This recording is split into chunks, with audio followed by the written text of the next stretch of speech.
If you put Silent Hill, Stephen King, H.P. Lovecraft, and Twin Peaks all in a blender to see what kind of horror, thriller, mystery concoction was produced, you'd get Alan Wake. Released in 2010, almost every aspect of this game was met with critical acclaim. The tense and spooky atmosphere, the balance between quiet treks through environmental storytelling and intense skirmishes with the horrors of the dark, the soundtrack composed of both licensed works and original pieces, and finally the aspect that stuck with me for the past 13 years since its release. Yes!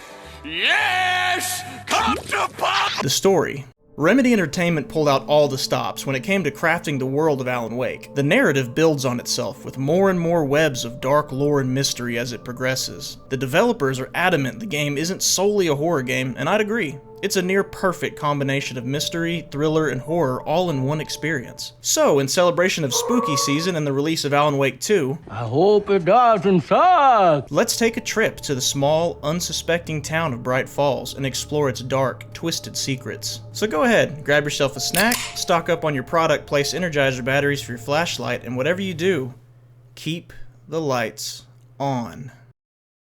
Our story kicks off with a quote from Stephen King about how over-explaining can ruin the fun of a horror story. Our protagonist, Alan Wake, is a writer. My name is Alan Wake.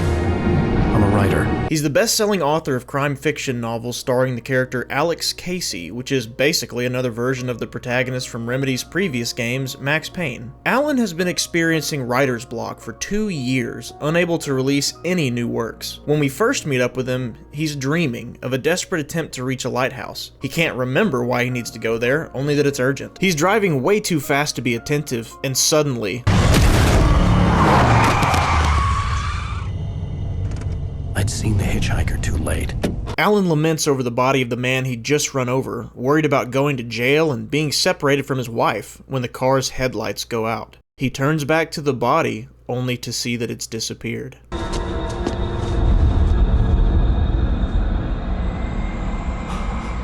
Once Alan reaches the steps, he turns back to see the silhouette of the man he'd just killed standing once again by his car, and in the blink of an eye he appears right in the player's face.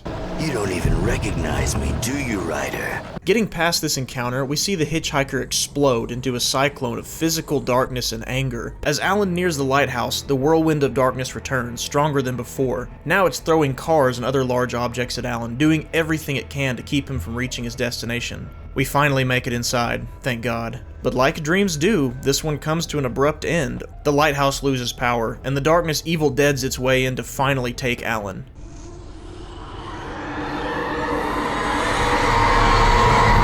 With the darkness enveloping his dream, we hear a woman's voice. He's here.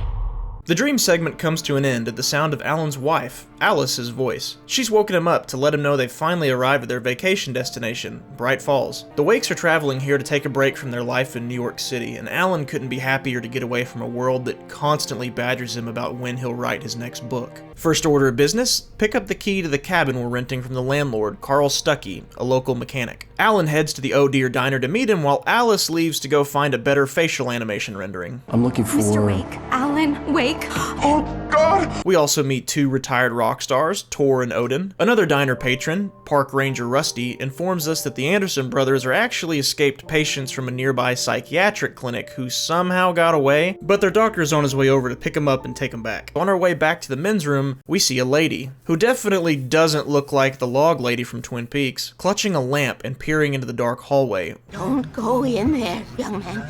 You can hurt yourself in the dark. She says she warned Carl not to go into the dark, but he didn't listen, and now he hasn't come back out. Look, lady, Alan's here to make love to his wife in an Airbnb and chew bubblegum, and he's all out of bubblegum. So our boy walks right past her to harass the landlord for the key. Alan knocks on the bathroom door to no answer. Instead, out of the darkness, a woman in black appears beside him. Carl couldn't make it. Unfortunately, he was taken ill. But I have the key for you and instructions on how to get to the lake. A little confused since he was told Carl was the landlord, Alan still accepts. The lady in black hands over the key and promises to stop by later to check on the couple. I insist. and most certainly interrupt their night of romantic escapades. Alan reunites with Alice back outside, where she reveals she did not find a better facial rendering, but she did pick up some flashlights just in case they're in a video game that requires them for its combat mechanics. Setting off with their cabin key and directions, the Wakes are in too much of a hurry to get their 50 Shades on to notice Carl Stuckey stumble out of the diner behind them, holding his head as though he'd just woken up and yelling, "Hey, wait! Mrs. Wake! Your keys!"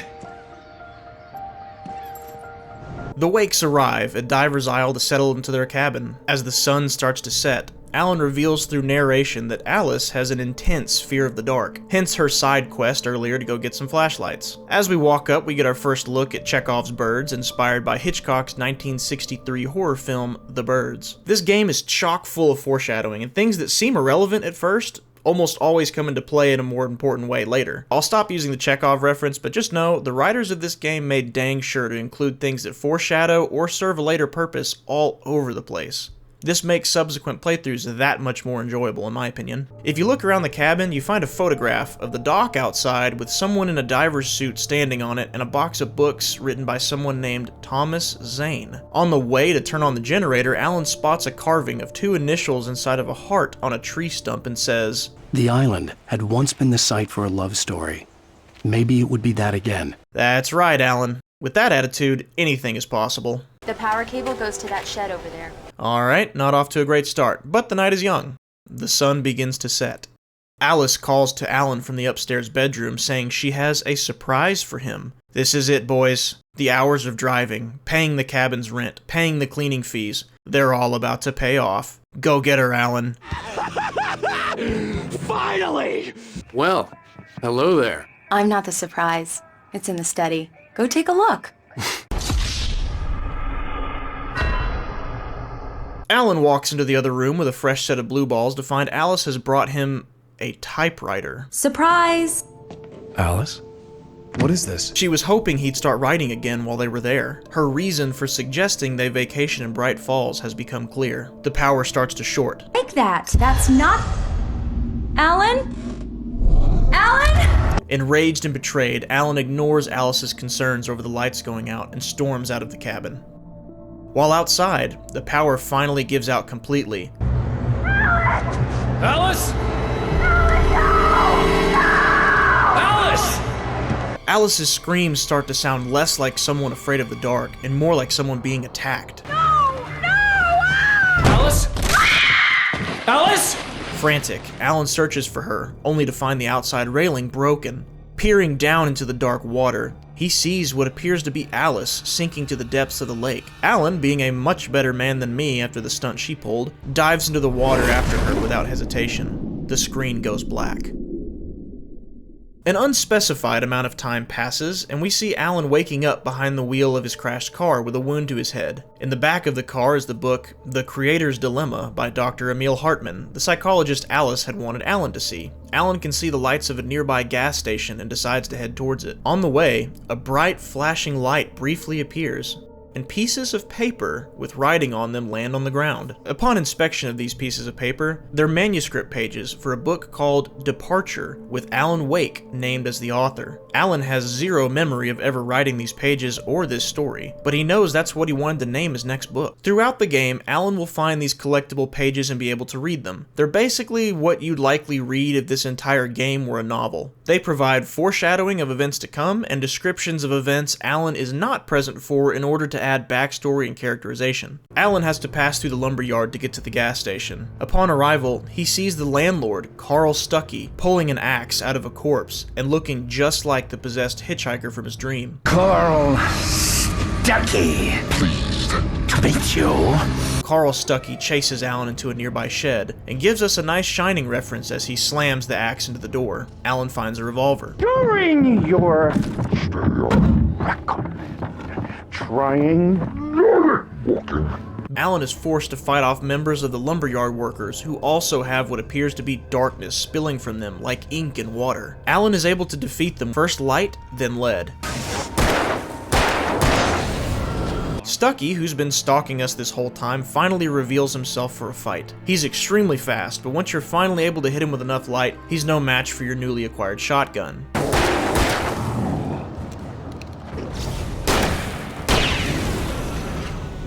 At the gas station, we see the deer float from the beginning once more, and a sign that says Deerfest is 1 week away. Deerfest had been 2 weeks away when Alan and Alice had arrived in Bright Falls, meaning it had likely been a week since Alan had jumped into the lake after Alice, and he could remember none of it. Alan uses the phone in the gas station to call the police. Alan immediately starts yelling about his wife being missing since they got to their cabin on Cauldron Lake, but the sheriff responds, "There's no island on Cauldron Lake, not since the big eruption in the 70s.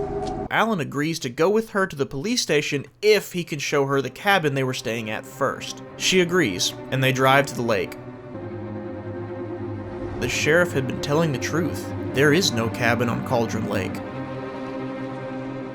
Chapter 2 begins with a flashback to the Wake's New York City apartment. The snowstorm outside causes the power to go out, so Alan and Alice take their flashlights and candles to the couch. The blackout has cemented its place as the ultimate wingman. Alice apologizes for her fear of the dark and says it's just something she can't control. To console her, Alan tells her a story of when he was young. His mom gave him an old broken light switch she called the clicker. Little Alan believed if he just hit the switch, it would light up and make all the monsters in the dark go away. And with one reveal that he's still got that clicker from his childhood, Alan has achieved ultimate Riz. Back to the present day, Alan's concussion and head wound are being checked up on by Bright Springs doctor, Dr. Nelson. Alan's trying not to be thrown in a padded cell, so he decides to keep everything to himself for now. Thank you for testing the lights, Miss Weaver. Everything seems to be fine. I don't have the luxury of being complacent, Deputy Grant. The bulbs will need changing soon. You can't change them in the dark. Sheriff Breaker gives Alan his now fully charged cell phone and asks him about the night's events. While still in her office, Alan gets a call from an unknown number. Alan, please help me. Alice? Stop talking to the law. You'll do exactly what I say if you ever want to see your wife again. Barry, Alan's agent, calls. Barry? Ow! Ow! Thank God! Where the hell have you been? I've been trying to reach you for a week, you and Alice.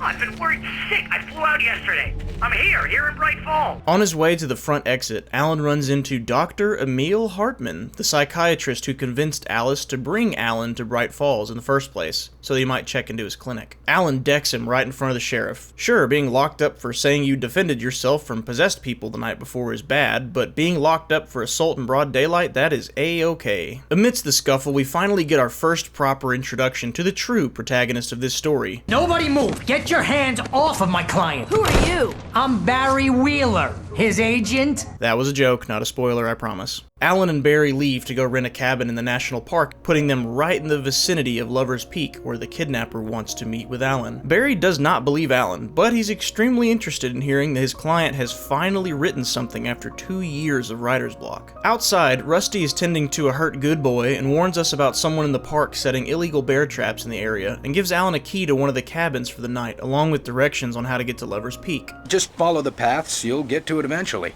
It's an easy walk. Nice spot, too. Rusty also mentions there are a lot of campers staying in the park that they have not heard from in some time. I'm sure they're fine, Rusty. I'm sure they're fine. Closing in on the visitor center, Alan gets a vision. If that weren't creepy enough, here's what we're greeted by when we enter the visitor center.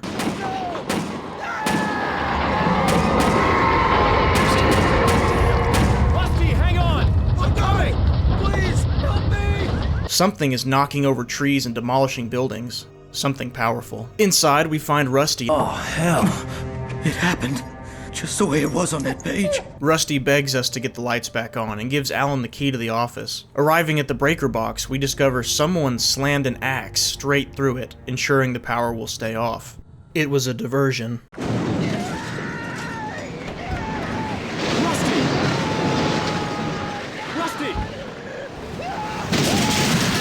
Defeating some taken hunters, presumably the ones Rusty had mentioned were missing, we see the back wall has been smashed through and Max the dog is dead? I'd take it all back, this game sucks. 0 out of 10. Obey the Park Ranger's instructions at all times. Rusty? Rusty, no! He's not only able to walk now, but he can run. If one good thing comes from this attack on the visitor center, it's that Barry saw it from the cabin. I saw it from the window. I saw something. Forget about it, Barry. It's just me going crazy. As we cross a chasm in a pulley lift, a swarm of taken birds attack. Just as he's about to be overcome by a group of taken. It's the camo-clad guy from the ferry. He tells Wake to hurry up and hands him some flares. Alan lost his weapons, but this guy's got one. There was no way this was a coincidence. He was the kidnapper. He refuses to hand over his revolver, so we spend the next segment protecting him with our flashlight and flares while he finishes off the Taken enemies that appear. After a standoff with a few swarms of Taken, the man reveals he is the kidnapper that we're here to meet. You're gonna bring about something glorious and terrible once we get you some proper editorial control. What the hell are you talking about? Where's Alice? I want the entire manuscript, or she's gonna suffer bad. Knuckles Magoo does what he does best, and they both topple off the side, the kidnapper escaping in the process.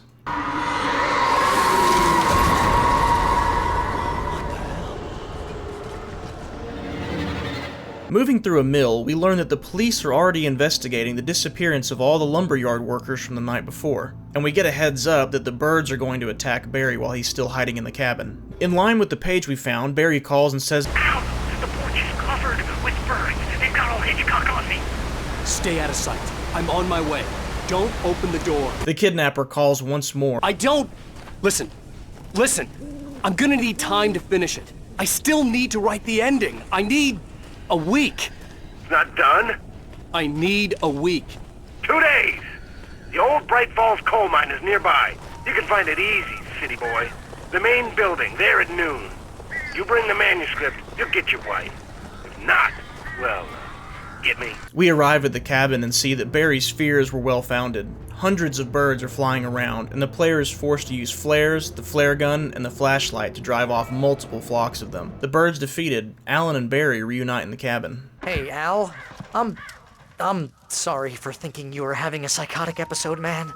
The next morning, Barry heads into town to try and figure out the identity of the kidnapper, while Alan stays at the cabin to try and write an ending to the manuscript. The writer's block is still in full effect, however, so he's not able to write a single word. While Alan laments that not even supernatural threats can get him past his writer's block, Barry gets a call from Rose the barista. This is Rose. Rose? I found Mr. Wake's pages. Oh, you sweet, brilliant girl. Could you and Mr. Wake come get them? I live in the trailer park outside the town. We'll be there in less than an hour. Bye now. See you soon. Have a great day. Hope you come back soon. Welcome to the Oh Dear Diner. Good girl. Rose, frozen in a blank smile, is now under the influence of the darkness, and has just laid a trap for Alan Wake. When we arrive to the trailer park that Rose lives in at the beginning of Chapter 3, we get sort of an exposition dump from Barry now that he's back from talking to some townspeople. I'll summarize it as best I can, but bear with me here. There are a lot of local legends about Cauldron Lake that involve disappearances and other spooky stuff. While the lake is technically the opening of a dormant volcano, the Native Americans in the area believe it is a door to another world of unimaginable horrors. Back in the 1970s, a local poet named Thomas Zane, wink wink, used to dive there all the time from the dock at his cabin, so they started calling the spot around it Diver's Isle. The story goes that his lover, Barbara Jagger, was his muse, his primary inspiration for the poems he would write.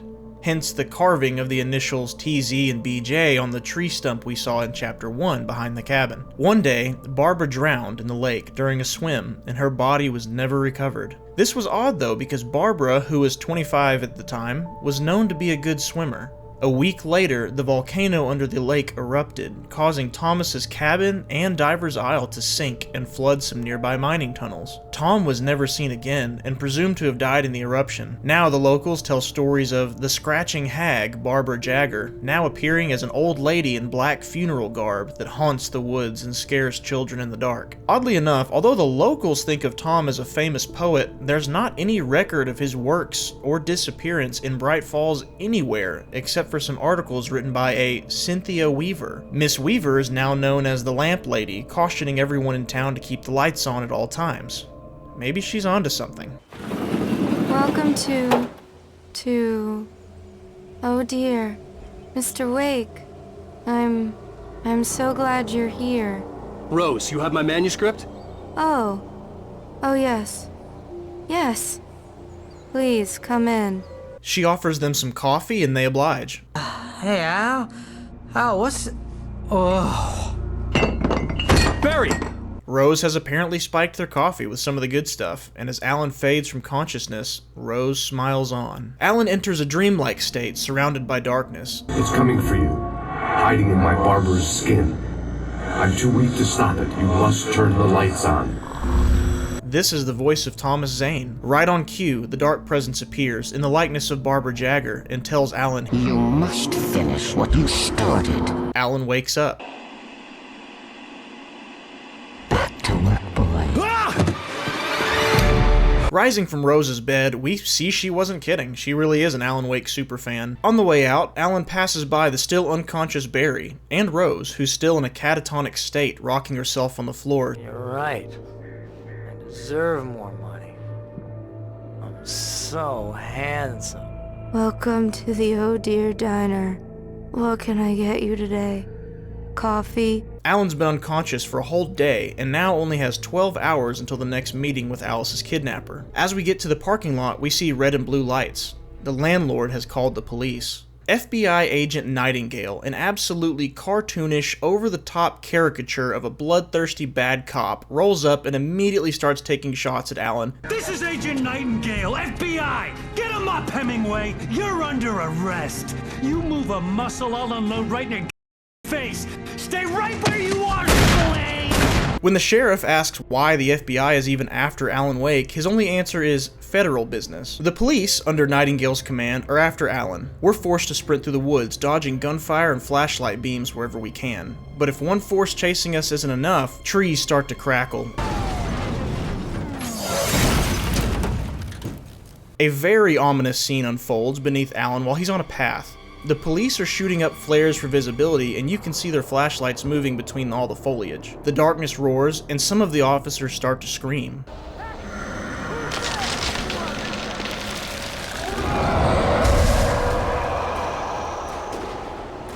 Can you guess who our next batch of Taken to fight tonight is going to be? Alan works his way through some Taken officers, who are now spouting off lines like, Side note, some of these Taken police officers are huge. No wonder Bright Falls never had to worry about crime. I mean, imagine that monster of a human chasing you down for jaywalking. Alan makes it to the radio station and we interrupt Pat's broadcast. Oh, here's a little surprise. The famous writer Alan Wake just walked in. At absolute light speed, Nightingale and the Goof Troop show up at the station for another round of let's shoot near the civilians. Nowhere to run now, Dan Brown! Pat Main and Sheriff Breaker try to calm the situation, but neither of them got the memo that Nightingale is an insufferably written character, so he fires off some rounds anyway. Alan never gets the chance to ask Pat how to get to the coal mines. Approaching the rail yard, Alan gets a call. Hello? He's the most stubborn man I've ever met. Alice? Alice? Alan, I'm so afraid. He keeps me in the dark. Please help me. On the way to grab a truck, we have a boss encounter with a Taken tractor. Sounds ridiculous, I know, but this thing acts like a bull, charging at you and doing a lot of damage if it makes contact. Once it's defeated, you get behind the wheel of a vehicle, the sun starts to come up. At this point, Alan knows he's not going to finish the manuscript, so he's planning on just holding the kidnapper at gunpoint and trying to force him to give up Alice. If you come across a radio in this section, Pat Main actually apologizes on air. And if someone I met last night is listening, let me just say, I'm sorry if my mouth got you in trouble. It's almost noon. Time to meet the kidnapper again. We learn from a manuscript page that the kidnapper's name is actually Mott. And apparently, he'd already known who Alan and Alice were back when they were all on the ferry together. He was sent there by his boss to report their arrival in Bright Falls. We'll figure out who that boss is soon. But not soon enough, because although Alan literally took on the entire police force and a sentient tractor to get here on time, Mott the camo kidnapper doesn't show. Alan, again a better man than me, waits there from noon until dark until he finally gets a phone call from Mott. Mott tells Alan the plans have changed, and to meet him at Mirror Peak ASAP. Alan notices a boat on the surface of the lake near where Tom's cabin used to be, the one that they'd arrived at on the first day. The massive dark presence appears to be moving toward Mirror Peak at the same time Alan is.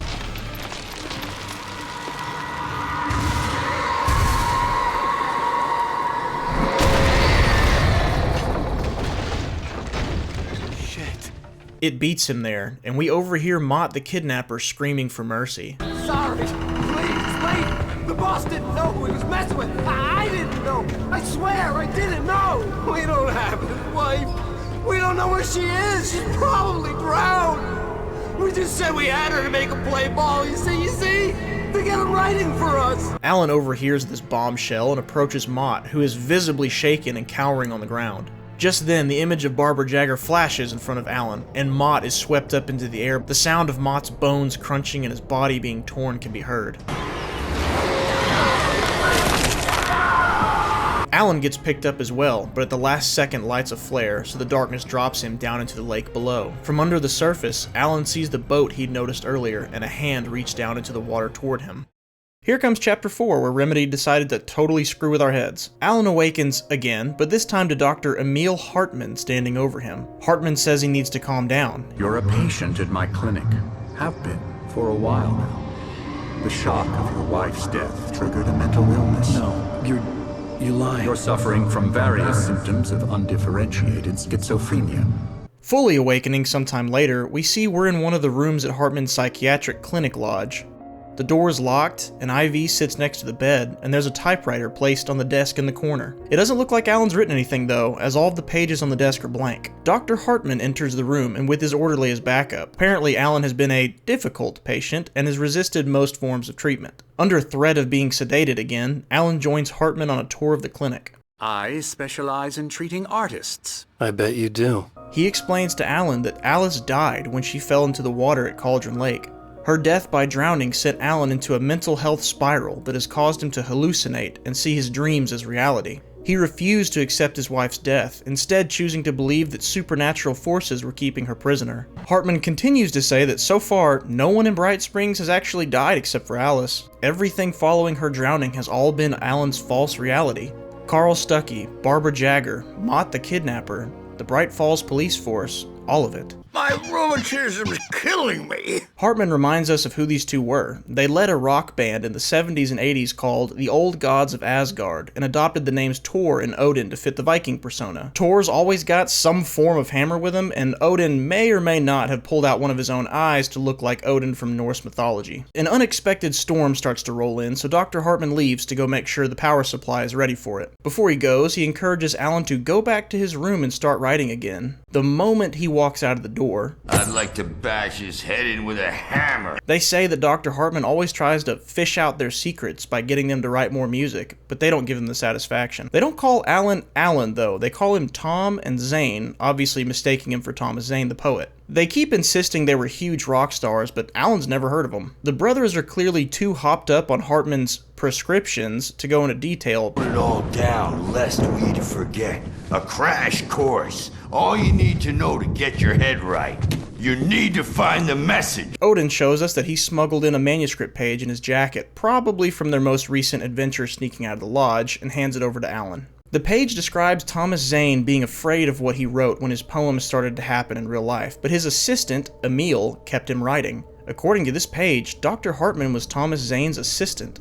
If that's true, he'd have to know about the power of Cauldron Lake. He'd have to know about the power of the manuscript pages, right? But then again, if all this is just a fantasy in Alan's head, what is there to even know? Still unsure of what to make of all this, but pretty sure Hartman's a lying sack of potatoes, Alan sits at the typewriter and tries to write again. He still can't bring himself to do it, and the sounds of a scuffle erupt downstairs. Upon inspection, we see Thor has knocked out a nurse with an actual hammer, and the large orderly is hiding from the geriatric duo in the staff room. Alan just takes the opportunity to snatch the unconscious nurse's keys. To be honest, I missed all of what we're about to see on my first playthrough, and I'm still mad at myself for it. First off, a huge photo on the wall shows all the clinic staff.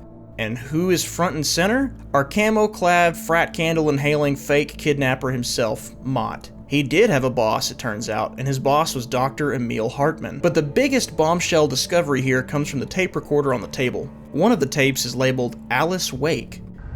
Now, Mrs. Wake, can you tell me about Alan's problems? He doesn't let me in anymore. He just keeps me in the dark. I'm so alone here, even when he's home. Please help me, Doctor, because I'm at my wit's end. Well, if you can just get him here, I'll absolutely do my very best. Yeah, but Doctor, you need to be careful with him. He's not just going to listen to you and cooperate. He's the most stubborn man I've ever met. The broken up calls he'd heard from Mott the Kidnapper, where he supposedly put Alice on the phone, were actually bits and pieces of this conversation that was recorded. Moving to Hartman's office, we hear a familiar voice yelling out. Let me out of here! Hartman, do you hear me? I'm gonna sue your crazy quack ass to shreds! Barry? Ow! About time! Barry! Man, am I glad to see you. He says he came here looking for Alan, but Hartman's orderly had locked him in this room with no way out. Alan opens the doctor's office with the keys, and right on the table is a stack of manuscript pages. Hartman steps into the room and tries to talk Alan not to slip back into his fantasy, but Alan picks up the revolver on the desk and holds him at gunpoint. He tells Barry to find a car, and Hartman to tell the truth, and with that, Hartman finally comes clean. Alan's not crazy. It's all been real up to this point. Good, thank you God for not wasting our time, Remedy. Hartman's got Alan here because he wants to partner with him, be a producer of sorts. Don't you see? Together we can create something absolutely wonderful. When Alan had refused to come to the clinic earlier in the game, he staged a kidnapping to try and convince Alan to write more. It's also been the purpose behind running this entire clinic. Hartman has spent decades looking for someone he can use to take advantage of Cauldron Lake's ability to make works of art come true. The Dark Presence infiltrates the lodge. Alan locks Dr. Hartman in the room with it.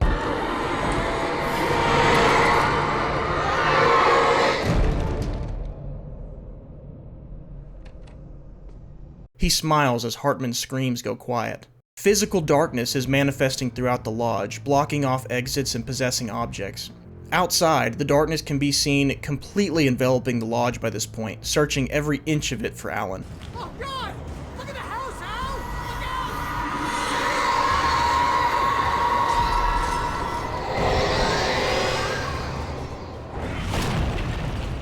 After a tense standoff against waves of Taken where we wait for Barry to unlock the gate, we're finally free to leave Hartman's lodge. It's now completely overrun by the Dark Presence. Alan, Barry, and a cutout of Alan in the back seat are driving full speed to get out of there. Barry pleads with Alan for them to leave Bright Falls, but Alan insists they need to go to the Anderson farm to find the brothers' songs. He explains that Cauldron Lake is somehow able to make all works of art come to life. It did it with Thomas Zane's poems in the 70s, the Anderson brothers' songs in the 80s, and now it's doing it with Alan's manuscript. But the catch is that every time, the Dark Presence twists the art in some way to make itself stronger, with its end goal being to be set free from Cauldron Lake, free to kill and consume everyone in Bright Falls, and maybe even beyond that. If Alan can listen to the Anderson songs, he might be able to figure out how to both trap the darkness forever and get Alice back. Not a fan of being trapped for eternity, the Dark Presence throws some rocks at their car, causing it to crash over the side of a cliff. Alan and Barry are separated, but they both start to head the same direction. And this is where we get to one of the most memorable sequences of the entire game.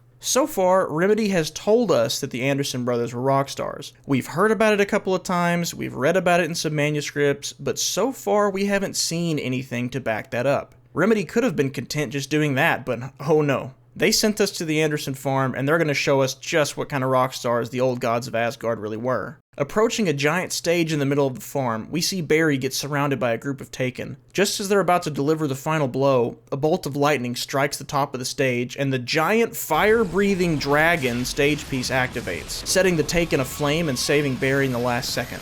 The entire stage powers on at this point, complete with stage lights, fireworks, and music straight from the old gods themselves. I unironically think this song that plays is an absolute banger, and it may or may not be in my snowboarding playlist right next to Goofy Goober Rock. So begins a sequence where we are holding off huge swarms of Taken while Barry activates stage lights to help us out, all to the absolute metal soundtrack with lyrics that directly reference fighting the Taken and Barbara Jagger with light. Here's a snippet of it.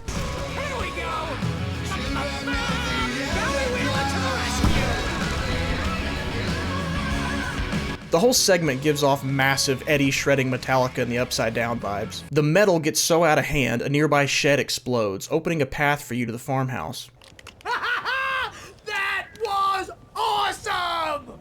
Bright Falls, rock and roll capital of America. Finally entering the Anderson house, we turn on the power and hear the record player stuck downstairs on one line from a song.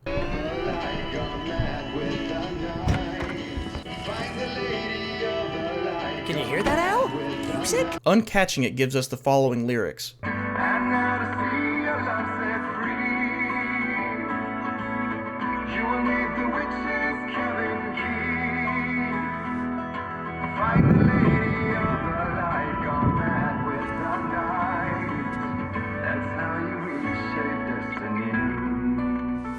Alan and Barry figure out they need to find the Lady of the Light, and there's only one person that can be.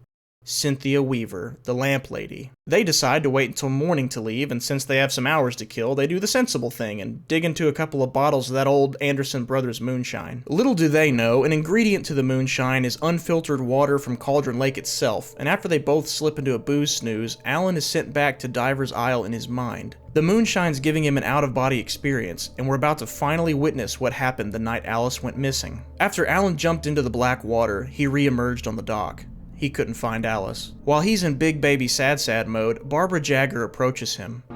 Look at the cabin. Is there someone in the window? Alice?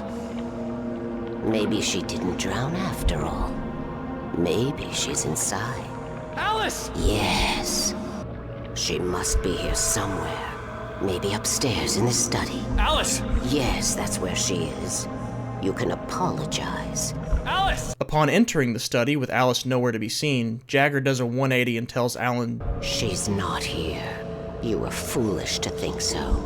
No, she's dead. She drowned. No, no, no! It's your fault your wife is dead.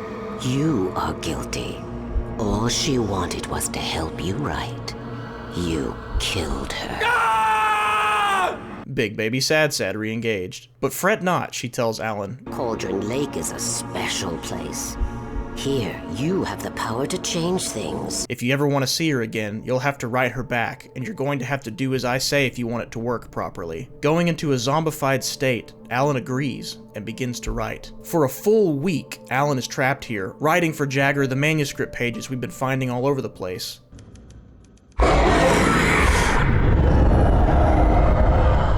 Jagger has been forcing Alan to turn the story into a horror story, and taken over more and more of where the story goes, with the intention being to free itself, not Alice. This is where Alan decided to make himself the protagonist of the story, and where he discovered Thomas Zane's poems in a shoebox and learned about his previous history with the Dark Presence. Alan knew the inevitable ending would be darkness escaping and consuming everything, so even in his trance, he was able to write an escape for himself. Zane's body died in 1970, but his essence is still alive, now acting as a bright presence, weaker than the Dark Presence, but still there. He arrives at the cabin in his diver's suit. It isn't here now.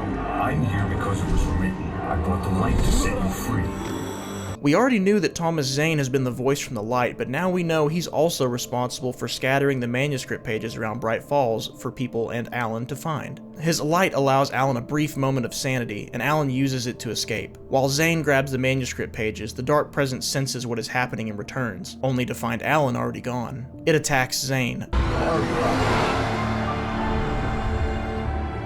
weakening him even more than he already was, and leaving behind one unfinished page. Still groggy, Alan drives away, but goes through a guardrail and crashes the car. It was when he woke up from this crash that Alan had lost his memory of the previous week, and our journey as the player began.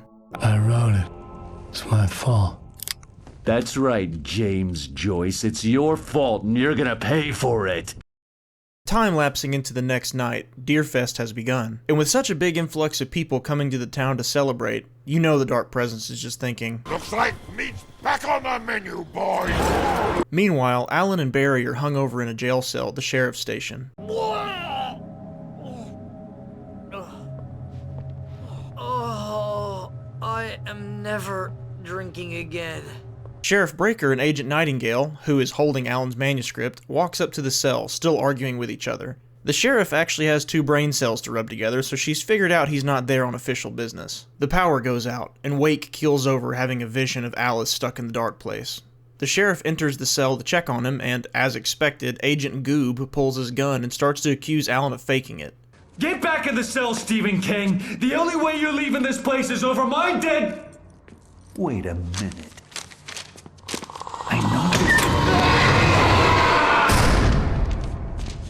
Oh my god!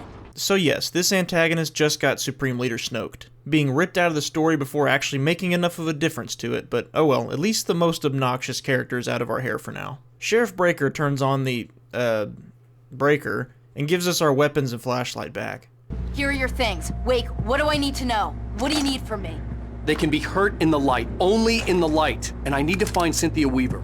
She can help me stop this. The sheriff tells us that Cynthia lives inside the old power plant because, of course she does, and the quickest way there will be for us to take the rescue chopper from the fire station. Stepping directly into Silent Hill, seriously, look at this side by side. Alan and Sheriff Breaker have to fight their way through newly taken townspeople and tourists. It's an all-out assault now, with the Dark Presence pulling no punches in what it throws at us. Every type of Taken we've seen so far, in addition to new ones, in a sort of hilarious visual, the Deerfest float that's popped up a few times shreds down the street as a taken object and tries to run you over. I really had my fingers crossed for a boss fight with this thing, but alas, one dodge will have to do. Missed opportunity if you ask me. During your trip through town, you come across Barry absolutely hauling it towards you from down the street. Oh god!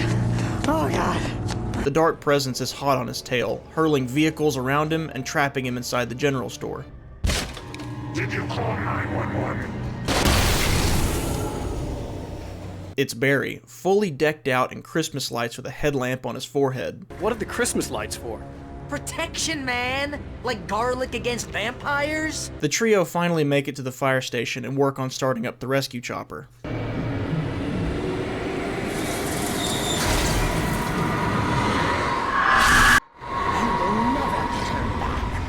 The darkness is now literally throwing everything it possibly can at Alan Wake. Narrowly escaping, on the fly over to the power plant, a flock of taken birds fly at the chopper and interrupt the flight, forcing Alan to hop out and trek through the transformer yard on foot. Looks like we finally get to meet the person who's been keeping our ammo pouches full and has single-handedly provided all of Energizer's company income for the last 40 years. Hold it right there! Miss Weaver, Cynthia, I'm a friend. Prove it! You knew Zane, Thomas Zane. You're the Lady of the Light in the song. You can help me. About time. Young man, I've been waiting a very long time for you. For the last 4 decades, she's been protecting something we need, and it's located in what she calls the well-lit room. It is here that we are finally able to piece together the full backstory of Bright Falls and Cauldron Lake. Well, the backstory from 1970 onwards at least. Tom, a world-famous poet and avid diver, liked to write and dive at Diver's Isle. Cynthia Weaver, in her 20s at the time, was in love with him, but he took to Barbara Jagger instead. Barbara was Tom's muse, inspiring him to write all sorts of poems that started to alter the very reality around them. Not fully realizing the source of the power or the danger that lurked within Cauldron Lake, Barbara was taken and killed by the Dark Presence while swimming. Tom, unaware that writing new reality at Cauldron Lake had its own rules, tried to write Barbara back. He wrote without a balance, a definitively happy ending, so the Dark Presence abused a loophole in the writing to bring Barbara back, but only her face. It now wore her corpse like a suit and pretended to be Barbara Jagger. Acting as Tom's muse and disguised as his love, the Dark Presence persuaded Tom to write more and more in its favor. Tom eventually caught on that something was wrong, so he tied her to a chair and attempted to cut out her heart. What he found instead was pure darkness where her heart should have been. He knew he couldn't just write the Dark Presence out of existence, and creating reality required balance, sacrifices. Tom wrote himself out of the world, including his fame as a poet anywhere outside of Bright Falls. He wrote that he could only leave behind something if it remained in his shoebox in the cabin. He wrote a role for Cynthia Weaver, possibly manipulating her because he knew of her feelings toward him as the Lady of the Light. It would be her task to protect one item in particular and the town by providing as many light sources as possible and placing caches of supplies strategically around Bright Falls. Only those who have been touched by the darkness can see the paint. She would have to do this until the writer arrived. He also wrote some more about events to come, we'll see exactly what later. Tom grabbed the Dark Presence that was wearing Barbara's face and dove straight to the bottom of Cauldron Lake in his suit to take on the darkness face to face. Thomas Zane sacrificed himself, trapped the Dark Presence, and caused the eruption under the lake in 1970. This encounter is what led him instead to become the Bright Presence, or perhaps just the face for the Bright Presence like Barbara is for the Dark Presence. This temporarily weakened the Dark Presence, trapping it beneath Cauldron Lake, until the Anderson brothers began writing music the next decade. The brothers accidentally helped give the Dark Presence enough power to be able to navigate around Bright Falls, inspiring the local scary stories about Barbara Jagger, the Scratching Hag. Cynthia proves yet again she's thought of every conceivable way to stay out of the dark. We could go outside and walk to the well-lit room that's underneath the nearby dam, but instead she's lined an entire underground pipe with lights so the journey can be made at night. Turns out the well-lit room is an abandoned army base, and according to Cynthia, there's not a single shadow in the entire room. Take it, and I won't need to worry about the room anymore, because because 6 and 33 and 118 need changing soon, and I don't want to climb up the ladder to change them because it's very late and I'm tired. And if you take it, I won't have to do that anymore. This is where we get weird. Well, even weirder than we've already gotten. Alan opens Thomas Zane's shoebox in the center of the room, which is odd because his shoebox was totally in the cabin with us in the beginning, and inside of it he finds the clicker from his childhood? You know, the clicker he'd given Alice years ago during the blackout in their apartment. Weird that it's here. But even weirder, we find pages written by Thomas Zane. In them, Tom writes about Alan's childhood, how Alan was afraid of the dark and his mother gave him the clicker, and how he would find it now, in the present, and will apparently take it with him to jump into Cauldron Lake. Tom wrote about Alan before Alan was even born. Tom prepared a weapon to use against the dark presence, and he wrote about its origin in Alan's childhood. How much more of Alan's life did Thomas Zane bring to life through his writings? Now wait a minute, these pages are written autobiographically. Is Alan Wake also Thomas Zane somehow? No time to linger too long on that now. With the clicker, we have an evil entity to trap and a wife to save. I can get to her now. I can finish this.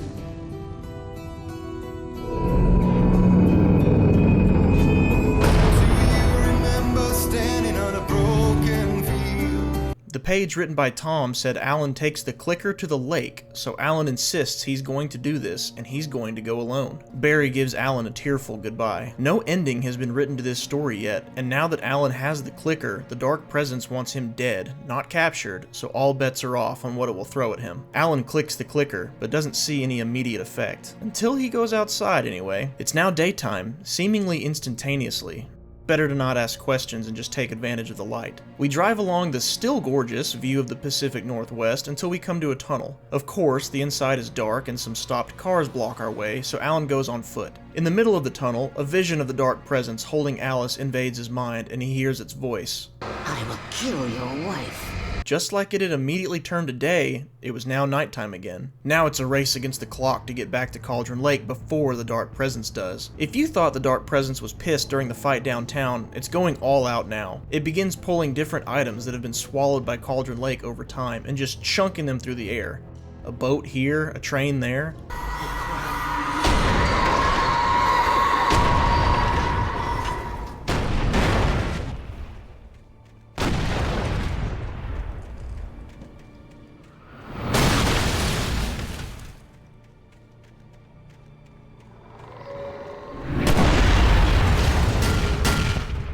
Finally, at the edge of Cauldron Lake, we reach the climax of this story. The Dark Presence is now a whirlwind of power and fury, throwing more debris at Alan as he makes his way closer. The player has to dodge obstacles and fight off flocks of birds, all the while attempting to pop off some well-placed flares at the target. The Dark Presence itself is in the center of the whirlwind, still wearing the face of Barbara Jagger. After enough flares, the Dark Presence retreats, and Alan is able to fulfill Tom's written page. Clicker in hand, he jumps into the darkness of Cauldron Lake. Help! He wakes up in his New York apartment yet again, next to Alice even, but this time it's not a flashback. Something's wrong. Darkness itself creeps along the windows, and Alice shows no signs of being disturbed that the lights are out. It wasn't a dream. Everything's fine. Turn the lights on. Turn the lights on! The power's out. There's no light. Come back to bed and I'll make you forget all about your fear of the dark. Yes. Yes. Yeah! Thankfully, Alan didn't spontaneously become a moron, so he goes to look for the clicker. Well, he realizes that he's in the dark place now, and he can will things to be created here. Gameplay-wise, that means you shine your flashlight on a written word until the object forms, and you hear the sound of a keyboard clacking as that word is written into reality.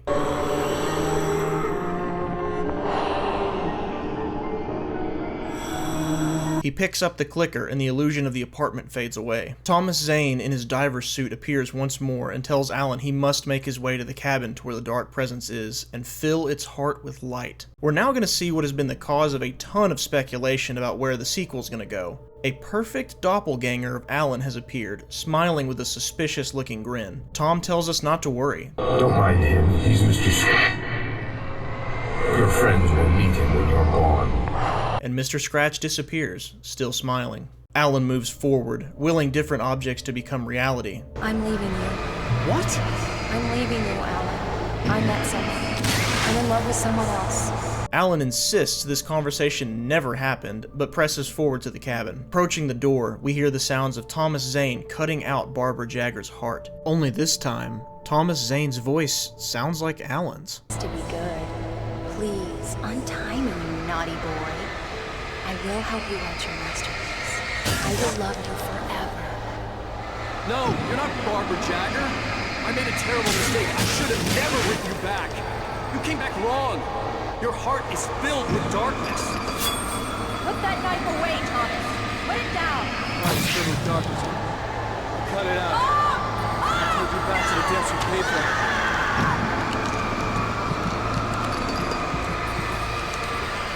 And Alice screaming at the dark presence to let her go. Get away from me, you hag! Where am I? Let me go! Alice! Alice! I'm coming! Your husband refused to do as he was told. All he had to do was write what I wanted him to write. Now it's too late. It's his fault. You'll stay here forever. Alan enters the cabin, and we finally come face to face with the dark presence. Its voice is deep, and the hole where Barbara Jagger's heart should be is on full display. Now you will never get her back. In true Lovecraftian entity fashion, it tells Alan it's much older than he is. Older than your first work of art.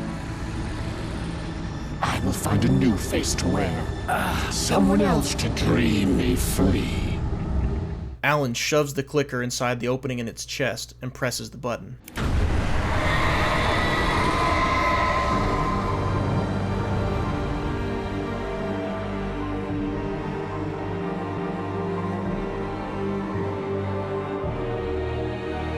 With the entity now seemingly defeated, Alan is still trapped in the dark place, but he can feel Alice's presence nearby. He sits at the typewriter and begins writing the end to departure. Alan has learned from the mistakes of Thomas Zane. He knows sacrifices must be made in order to bring light back into the story. We see a clock moving backward and a time lapse of a day-night cycle.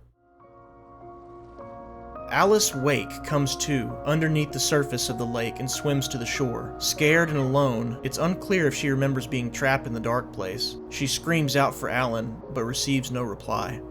The festivities of Deerfest are in full swing. Different townspeople are celebrating in the streets with some confetti that's probably not biodegradable. Rose clutches a lamp, seemingly taking up the mantle of the Lady of the Light, and behind her we see Agent Nightingale staring out from the darkness. Is the dark presence wearing his face now? Either very focused or just catatonic, Alan Wake remains in the dark place, still writing. It's not a lake. It's an ocean. And the credits roll. What on earth did we just witness? The ambiguity of Alan Wake's story and ending has given us 13 years of speculation. Cruise around online and you can find all sorts of rabbit holes of debates and theories. What did Alan mean, it's an ocean? It's clearly a reference to Thomas Zane's poem in the dream sequence in Chapter 1. There's even more topics that remain for healthy debate, like, was the clock winding backwards just metaphorical? Or did Alan really roll back time to the day Alice went missing? Did Thomas Zane only write the clicker into Alan's life? Or did he write Alan Wake into existence? Did Alan ever actually leave the dark place after that first week? Or did he stay there, still writing, while we, the player, played as Mr. Scratch, following the rules of the story in Alan's place? If Mr. Scratch is an entity that originates from darkness, why did Thomas Zane sound so chill about sending him out into the world? Don't mind him, he's Mr. Scratch. Your friends will meet him when you're gone. A few things most people agree on. The events of the game really did happen, as evidenced by Rose and Nightingale's fates. Alan really is stuck in the dark place, and the dark presence is not dead, just temporarily subdued. I mean, the game Alan Wake said it best in its opening when it quoted Stephen King. Stephen King once wrote that nightmares exist outside of logic, and there's little fun to be had in explanations. They're antithetical to the poetry of fear. But what are your theories on the story of Alan Wake? What did you like or dislike about it? Let me know in the comments, and as always, thanks for watching. Kingerd out.